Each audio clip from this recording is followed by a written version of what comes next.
svetega Evangelija po Luku. Slava tebi, Gospod.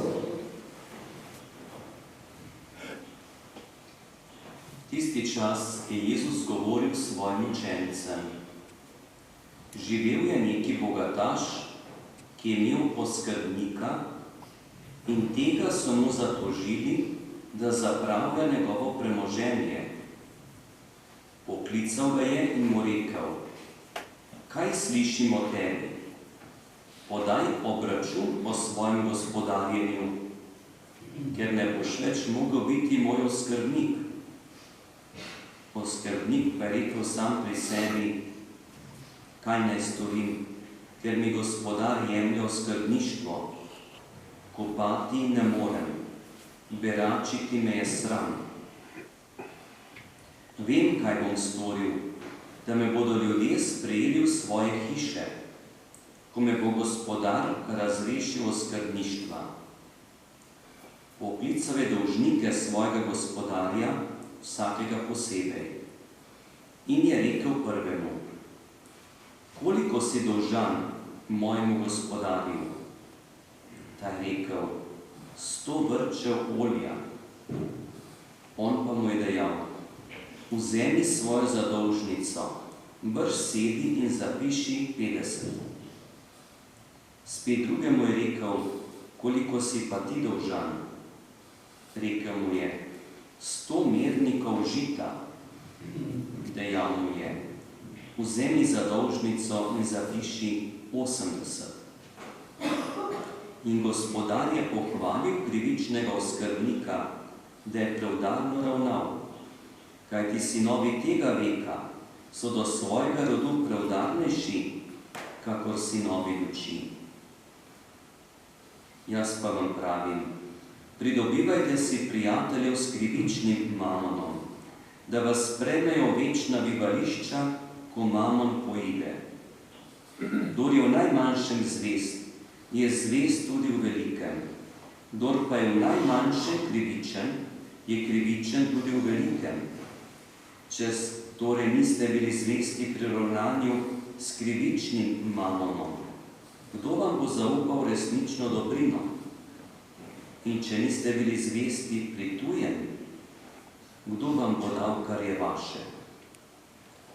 Noben služabnik ne more služiti dvema gospodarjema. Ali bo enega sovražil in drugega ljubil? Ali se bo enega držal, drugega zaničeval? Ne morete služiti Bogu in mamonu. To je Kristusov evangelij. Hvala tebi, Kristus.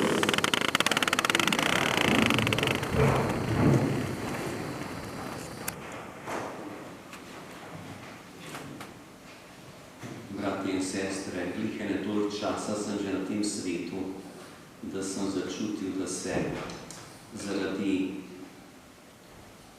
premoženja dogajajo tudi težke stvari. Bremena, krivice, napetosti, pa zamere, lahko celo sovraštva, pa ne bo to delitev stvari, nepremičnin ali finančnih sredstev. In vsaka delitev, ker ta svet ni popoln, je v neki meri en kanček krivična. Ker ni popolna, ker ne more biti, ker ta svet ni popoln. In zato tudi Jezus pravi, to je krivični mamon, ki ga imamo, ker čisto popolne doslednosti, pravičnosti ni, ker niti ne vemo, kako deliti čisto, natančno, pravično. Ker človek nima vsega spoznanja. In tako Jezus prihaja z neko priliko nekega oskrbnika in gospodar pritisne na njega. Prav, slišim nekaj o tebi, da ni v redu. In sem razmišljal, na kakšen način je ta človek zapravljal gospodarjevo premoženje. Je imel zabave, popivanje, kradu ni, ne piše, da je kradu, ampak zapravljal premoženje. Na kakšen način? Pa kdo so bili tožniki, ki so ga tožili? Zakaj so ga tožili? ali niso bili tam, kjer bi se dalo kaj dobiti?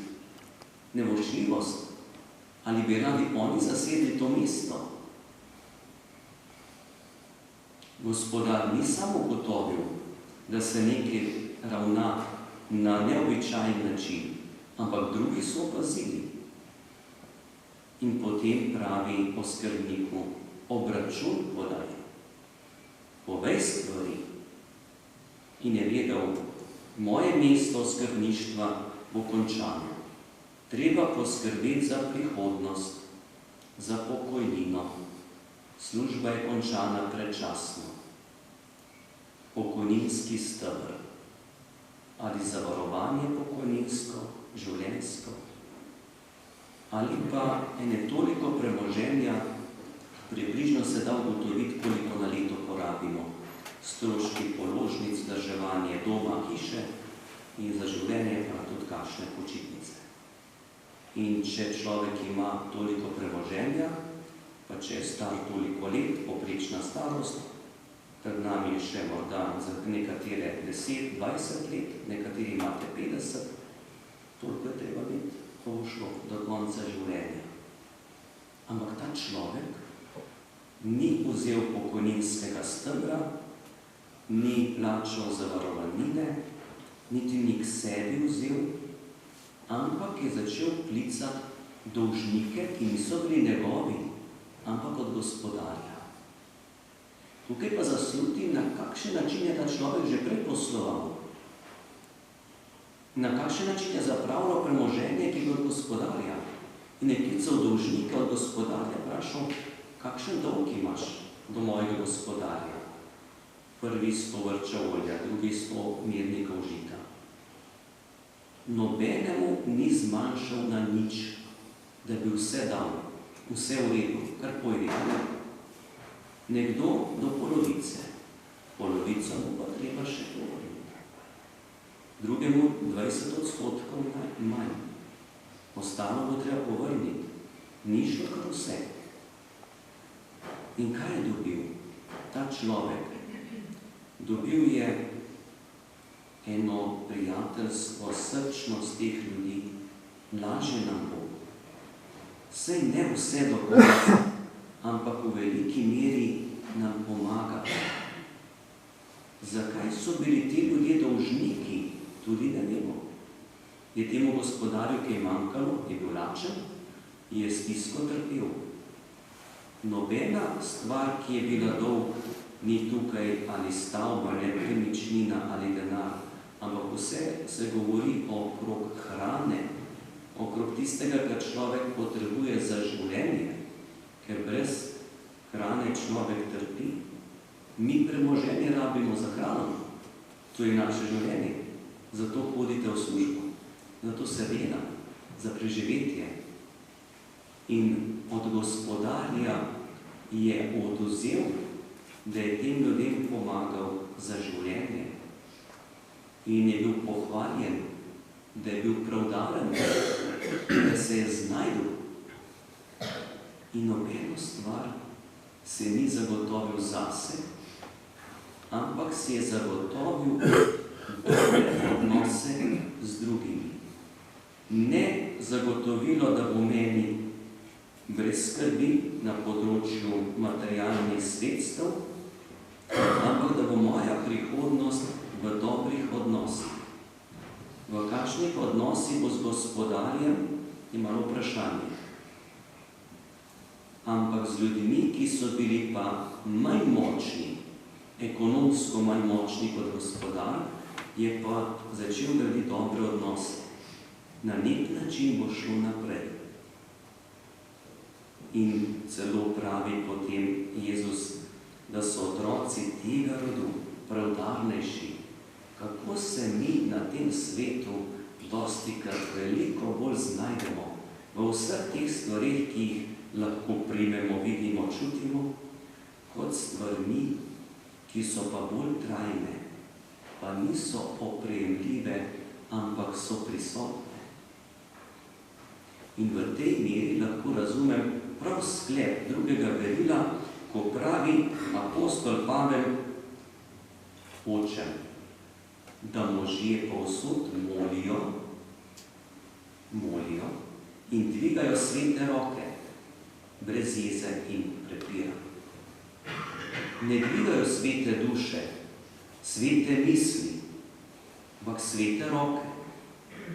Kaj so roke? Roke je to, kar jaz primem, materialno, kar jaz delam, ustvarjam, pridobivam stvari, da lahko sam živim, pa še nekdo ob meni.